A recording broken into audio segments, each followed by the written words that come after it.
ازيك؟ قبل ما نبدأ الفيديو عاوزك تسأل نفسك سؤال: هو انت مسلم ولا مؤمن؟ وهعرفك الفيديو ده الفرق ما بينهم الاتنين. بس قبل ما نبدأ الفيديو لازم تعمل حاجتين: لازم بتشترك في القناة وتصلي على النبي. يلا بينا. في البداية لازم تكون عارف أركان الإسلام وأركان الإيمان. أركان الإسلام هي شهادة أن لا إله إلا الله وأن محمدا رسول الله، إيتاء الزكاة وإقامة الصلاة وصوم رمضان وحج البيت لمن استطاع إليه سبيلا. وأركان الإيمان هي الإيمان بالله وكتبه وملائكته والرسل والقدر خيره وشره واليوم الآخر. كده دي أركان الإسلام وأركان الإيمان.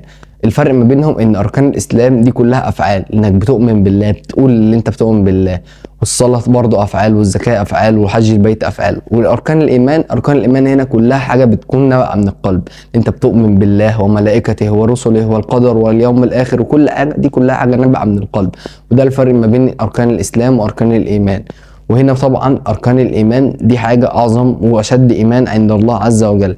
يعني هنا الايمان ده درجه اعلى في الاسلام. انت كده طبعا انت مسلم ومؤمن في نفس الوقت.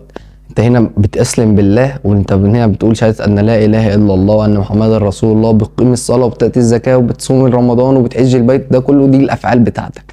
وبرضو الحاجات اللي نابعه من القلب، انك بتؤمن بالله وبتؤمن بالرسول سيدنا محمد صلى الله عليه وسلم، وبتؤمن بالملائكه، وبتؤمن بالقدر، وبتؤمن باليوم الاخر. دي كلها حاجات انت بتنبع من قلبك. فانت كده ان شاء الله مسلم ومؤمن في نفس الوقت. صلى على النبي. وكان معاكم معاذ محمود. سلام.